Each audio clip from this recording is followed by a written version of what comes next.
introduce myself. My name is Indah Putri Safina and I am a student of Universitas Teknokrat Indonesia with NPM 2241174 and I am here will explain the material about a homogen. And then for the first, homogen adalah istilah yang digunakan untuk menggambarkan suatu sistem atau campuran yang memiliki sifat seragam atau serupa di seluruh bagiannya. Dalam konteks kimia atau fisika, homogen merujuk pada campuran di mana komponen-komponennya tercampur secara merata sehingga sulit untuk membedakan satu bagian dari yang lain. Sebagai contoh, larutan garam dalam air dianggap homogen karena garamnya terlarut secara merata di seluruh air. Tujuan homogen dapat bervariasi tergantung pada konteksnya. Beberapa tujuan umum homogenisasi melibatkan yang pertama ada meratakan sifat atau kandungan. Dalam kimia atau biologi, homogenisasi digunakan untuk memastikan bahwa suatu campuran memiliki sifat atau kandungan yang seragam di seluruh volumenya. Lalu yang kedua, meningkatkan stabilitas atau kestabilan. Dalam industri makanan atau farmasi, homogenisasi dapat meningkatkan stabilitas dan umur simpan produk dengan memastikan distribusi yang seragam dari bahan-bahan yang terlibat. Lalu yang ketiga, meningkatkan reaktivitas. Dalam reaksi kimia, homogenisasi dapat meningkatkan efisiensi reaksi dengan memastikan bahwa rekta-rektaan tercampur secara merata. Lalu ada manfaat homogenisasi mencakup berbagai bidang dan aplikasi. Beberapa manfaat umum termasuk yang pertama ada meningkatkan kualitas produk. Dalam industri makanan, farmasi atau kimia, homogenisasi dapat meningkatkan kualitas produk dengan memastikan distribusi yang seragam dari bahan-bahan terlibat. Lalu yang kedua ada efisiensi reaksi. Dalam proses kimia atau biokimia, homogenisasi dapat meningkatkan efisiensi reaksi dengan memastikan kontak yang lebih baik antar reaktan. Lalu yang ketiga ada analisis laboratorium yang akurat. Dalam konteks laboratorium, homogenisasi memastikan bahwa sampel yang dijual lebih seragam, memudahkan analisis yang akurat.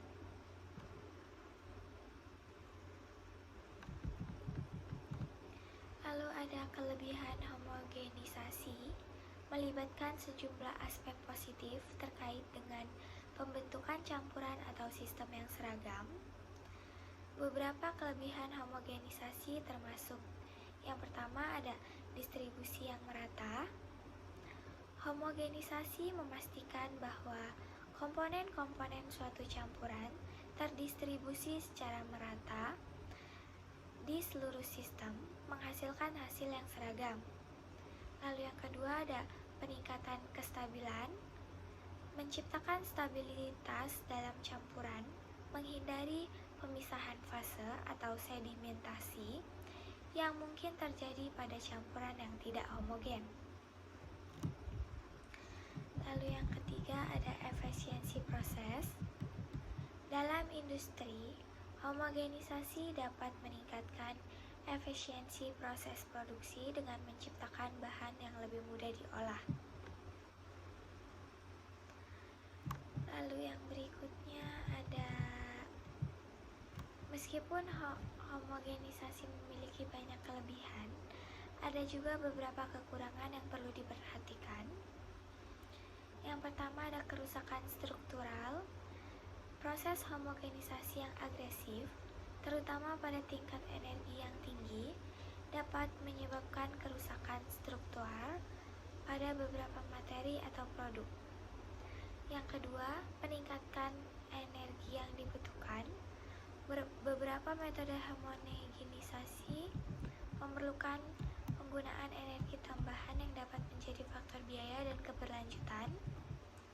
Yang ketiga, ada keterbatasan pada beberapa material.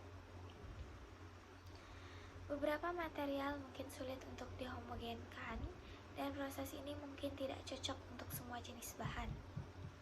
Yang keempat, ada perubahan sifat sensoris pada produk pangan. Dalam industri makanan, homogenisasi dapat mengubah sifat sensorik seperti tekstur dan rasa pada beberapa produk. Jadi, kesimpulannya, homogenisasi memiliki peran penting dalam berbagai industri dan aplikasi. Kelebihannya melibatkan distribusi yang merata, peningkatan stabilitas, efisiensi proses, dan pengendalian kualitas produk. Namun, perlu diingat bahwa homogenisasi juga memiliki kekurangan seperti potensi kerusakan struktural, kebutuhan energi tambahan, dan perubahan sifat sensorik pada produk pangan.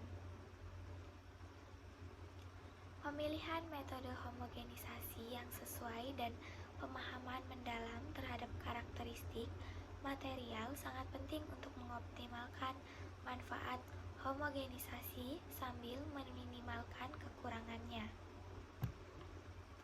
Dengan mempertimbangkan baik kelebihan maupun kekurangan, homogenisasi dapat menjadi alat yang efektif untuk mencapai hasil yang diinginkan dalam proses produksi, penelitian, dan pengembangan produk.